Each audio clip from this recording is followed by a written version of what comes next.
This last month, I was in Milwaukee, and I was walking down the river, Milwaukee River, and I saw these guys winding up and down the Milwaukee River, these little duck statues, and they celebrate a duck named Gertrude, who in 1945 captured the imaginations of everyone in North America, as she bravely defended her 9 eggs through storms and fires and mischief and all kinds of things. And, the Boy Scouts started setting up brigades to watch her and keep her safe. People were sending her Mother's Day cards. It was a big deal. When the chicks were born, they all got to live in the windows of Macy's. They were one of those big retailers for a while, and eventually they got memorialized in these duck statues to celebrate the courage and strength of ducks everywhere. And that really inspired me because it made me want to gift cities with duck statues myself. That has become my new life goal. My new mission in life is to become rich enough so that I can go to cities and gift them with duck statues, and just put on the duck statues a little placard that says "From a Rich Guy." That's my goal. When I get duck statue money, I know I will have made it in life. When that happens, I don't know. Probably not for duck statues. But I don't know, maybe you have some of this in you too.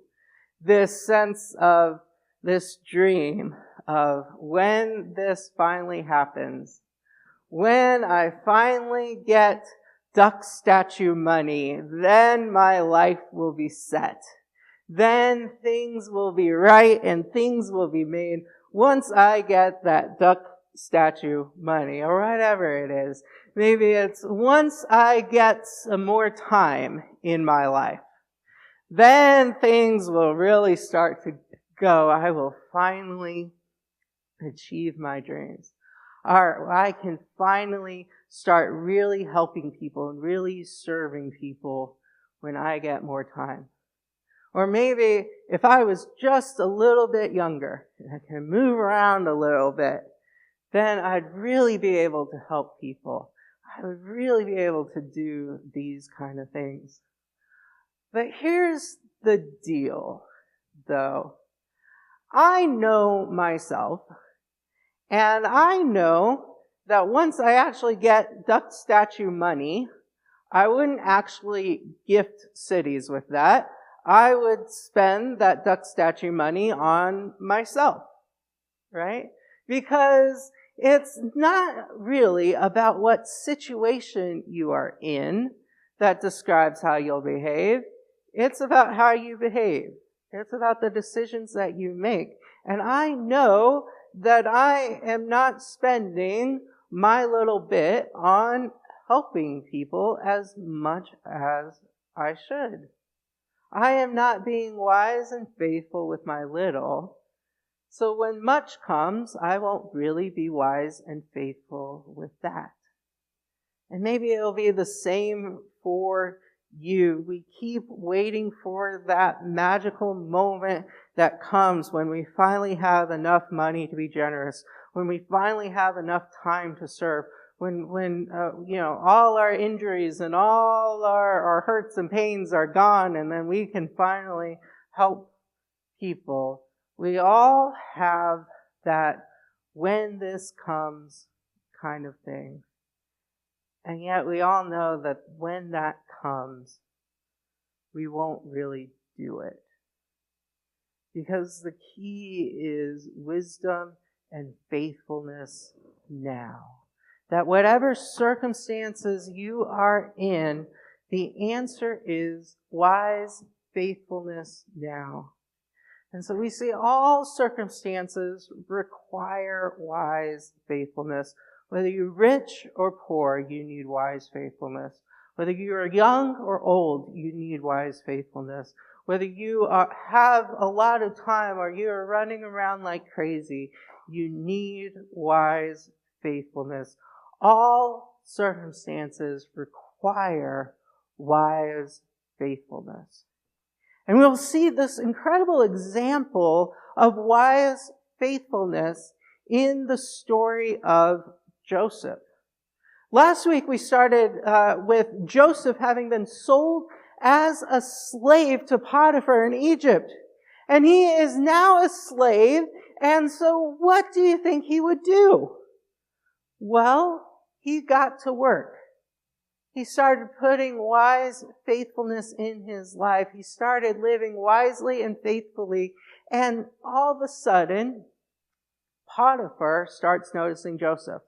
And he raises him up and puts the entire household under his care. And God was blessing Joseph and was blessing Potiphar through this. And of course, we saw last week that blessing was actually a curse, because not only did Potiphar notice Joseph, but Potiphar's wife did. And it led to him being thrown in jail for doing the right thing. I don't know if you've ever been in that situation yourself, right? Where you thought you were doing the right thing, thought you were pursuing the right thing, and somehow you are in a worse spot, in a worse situation. I know I have been there. I have been there in pursuing my calling to be a pastor and doing what I thought was the right thing in a church and walking away. And it turns out that I am spending over a year looking for the next pastor job. And in those moments, I felt the depression. I felt that pull to give up, to lose heart, to just throw it all away. And it took everything within me. Sleeping on my parents' couch, working at a job that I hated, that barely paid enough to keep me going, waiting for my time. Trying to still send resumes, trying to still answer phone calls and go to interviews. It required so much wise faithfulness, and you can imagine how hard it was to bring myself to enter into that. And you can imagine the same thing for Joseph. He tried to do the right thing, and now he's in a worse situation. Now he's in jail. You can imagine him, just that feeling, I'm going to just give up. I can't do this anymore. I'm just going to lay in bed, lay there all day, do nothing. I'm going to give up. But that's not what Joseph did. Joseph, this is what he did. He said, but while Joseph was there in prison, the Lord was with him. He showed him kindness and granted him favor in the eyes of the prison warden. So the warden put Joseph in charge of all those held in the prison, and he was made responsible for all that was done there. The warden paid no attention to anything under Joseph's care, because the Lord was with him and gave him success in whatever he did. Joseph chose wise faithfulness. He chose to put himself to work. He chose to be faithful to the little chores that went on in that prison. And he was raised up. And God was with him, and God blessed him.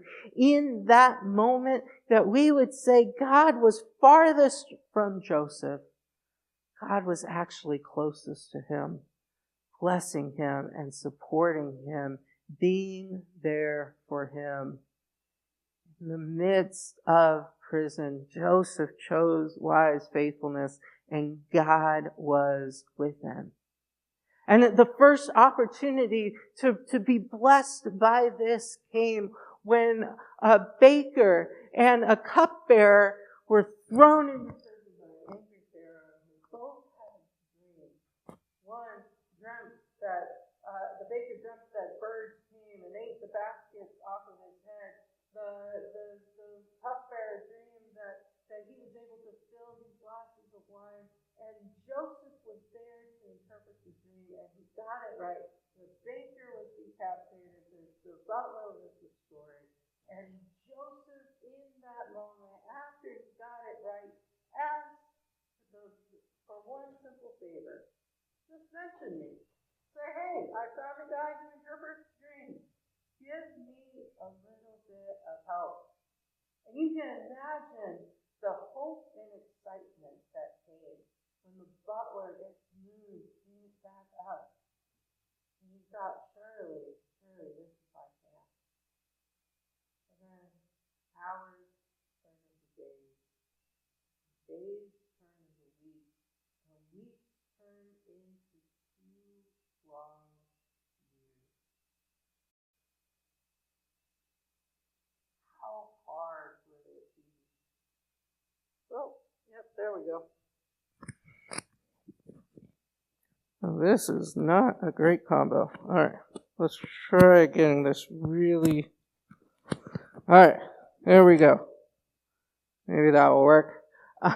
Thanks for pointing it out. Where were we? Oh, yeah. Joseph is there for 2 long years. You can imagine the hurt. You can imagine the pain.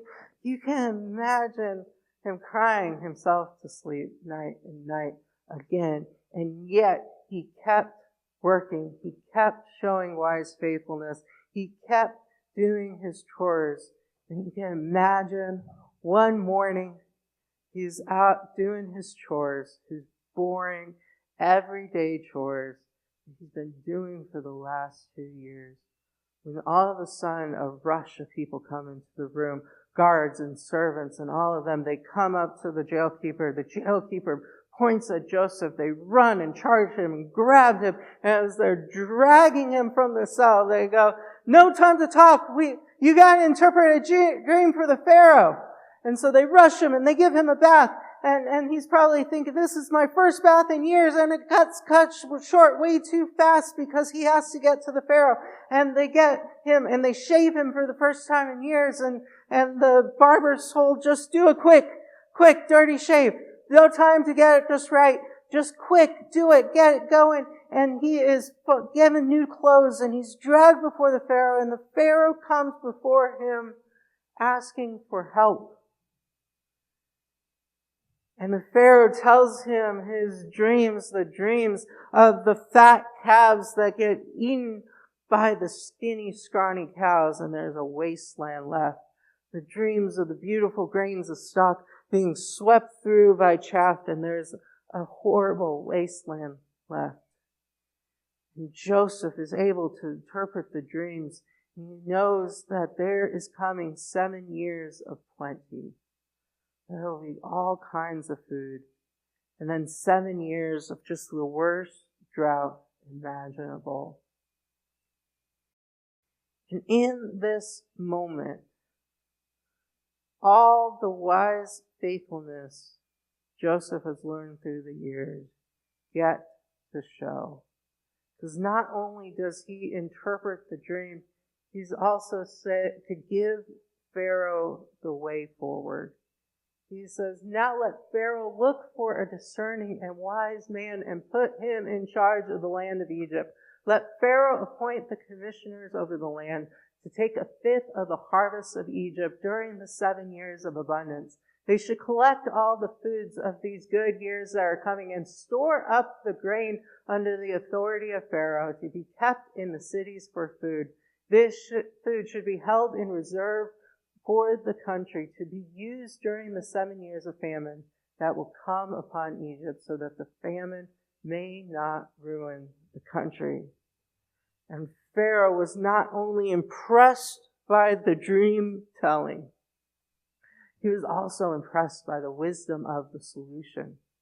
And so he put him in charge. He made Joseph second in command in all of Egypt. He put him in charge of this huge, monstrous task, this great organizational challenge. How will they store the food? How will they get the food? How will they decide how to distribute the food? Joseph is the one who has to make this decision. But here's the thing. What he's doing now as second in command is no different than what he was doing as second in the prison and in second in Potiphar's house. He was using the same wisdom, the same faithfulness in his small things as he did in the big things. He proved himself faithful in the small things so that he was able to be faithful in the big things. Whatever circumstance Joseph found himself, wise faithfulness was the answer. So then Jesus comes, and on his last week before he dies, he starts talking about his returning, and he tells people to watch out, to be ready for his return. And then he tells two parables about what it means to be ready for Jesus' return. What Jesus will look for when he returns from heaven. This is what Jesus is looking for from us. And you'll see that it is wise faithfulness. He says, again, it'll be like a man going on a journey who called his servants and entrusted his wealth to them. To one he gave 5 bags of gold, to another 2 bags, to another 1 bag, each according to his ability. Then he went on his journey. The man who had received 5 bags of gold went at once and put his money to work and gained 5 bags more. So also the one with 2 bags of gold gained 2 more, but the man who had received 1 bag went off, dug a hole in the ground, and hid his master's money.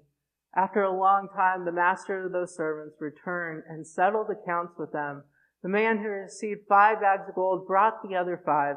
Master, he said, you entrusted me with 5 bags of gold. See, I have gained 5 more. His master replied, well done, good and faithful servant. You have been faithful with a few things. I will put you in charge of many things. Come and share your master's happiness.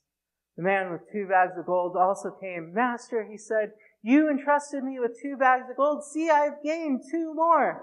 His master replied, well done, good and faithful servant. You have been faithful with a few things. I will put you in charge of many things.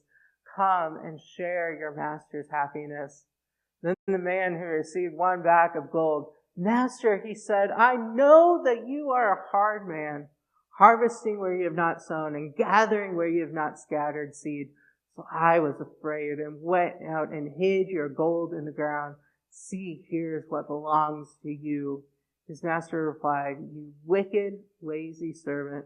So you knew that I harvest where I have not sown and gathered where I have not scattered seed? Well, then you should have put my money on deposit with the bankers, so that when I returned, I would have received it back with interest.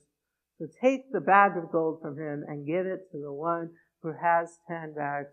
For whoever has will be given more, and they will have an abundance. Whoever does not have, even what they have will be taken from them, and throw that worthless servant outside into the darkness, where there will be weeping and gnashing of teeth. What does Jesus say is the key that he's looking for? Well, whatever circumstance you are, were you wise and faithful? Did you do your best to serve? Did you invest what God has given you? Or did you just hide it in the ground out of fear? Were you faithful? And then the next story he tells, he describes what it means to have these bags of gold and to invest. And he says, when the Son of Man comes in his glory and all the angels with him, he will sit on his glorious throne. All the nations will be gathered before him, and he will separate the people out from one another as a shepherd separates the sheep from the goats. Wow, that was hard. He will put the sheep on his right and the goats on his left. Then the king will say to those on his right, "Come, you who are blessed by my Father, take your inheritance, the kingdom prepared for you since the creation of the world. For I was hungry, and you gave me something to eat. I was thirsty, and you gave me something to drink. I was a stranger, and you invited me in. I needed clothes, and you clothed me. I was sick, and you looked after me. I was in prison, and you came to visit me." Then the righteous will answer him, "Lord, when did we see you hungry and feed you, or thirsty and give you something to drink? When did we see you a stranger and invite you in, or needing clothes and clothe you? When did we see you sick or in prison and go to visit you?" The king will reply, "Truly I tell you, whatever you did for one of the least of these brothers and sisters of mine, you did for me." Then he will say to those on his left, "Depart from me, you who are cursed, into the eternal fire prepared for the devil and his angels. For I was hungry, and you gave me nothing to eat. I was thirsty, and you gave me nothing to drink. I was a stranger, and you did not invite me in. I needed clothes, and you did not clothe me. I was sick and in prison, and you did not look after me." They also will answer, "Lord, when did we see you hungry or thirsty or a stranger or needing clothes or sick or in prison and did not help you?" He will reply, "Truly I tell you, whatever you did not do for one of the least of these, you did not do for me." And they will go away to eternal punishment, but the righteous to eternal life. And so Jesus says, what does it look like to be wise and faithful? It looks like feeding those who are hungry, helping those in need, taking care of the stranger, visiting those in prison. That is wise faithfulness. So I think about whether I have been wise and faithful in my little. I know that I budget $500 a month to spend on my wants.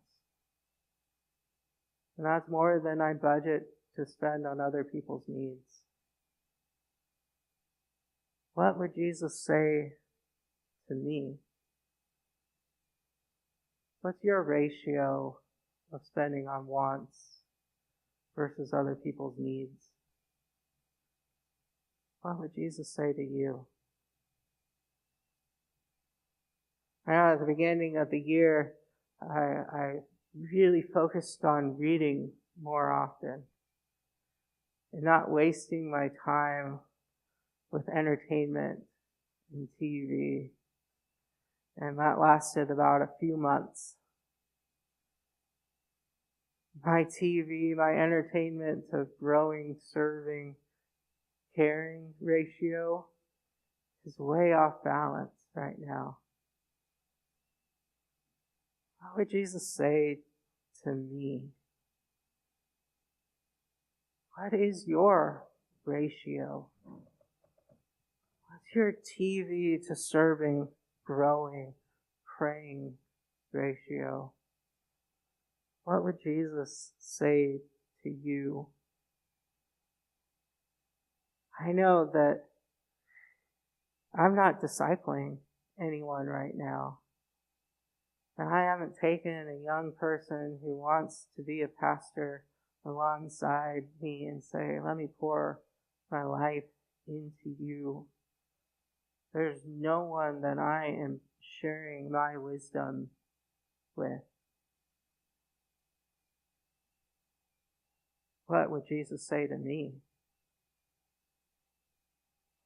Are there people in your life you are mentoring and discipling? What would Jesus say to you? I don't know. But I think also what Jesus would say to us here at Centerville Baptist Church, he would also say, I was a man living in my car. He brought me in and gave me a job. I was a girl in a car accident, and he brought me food, prayed for me. I was a pastor on the other side of the world in the midst of great poverty, and you bought me chickens and seed.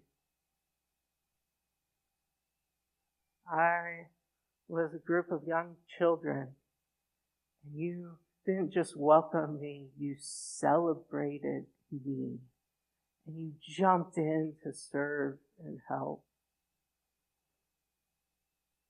I was a young guy from godless California, and you welcomed me in. Whatever you've done unto the least of these, my brethren, you have done unto me.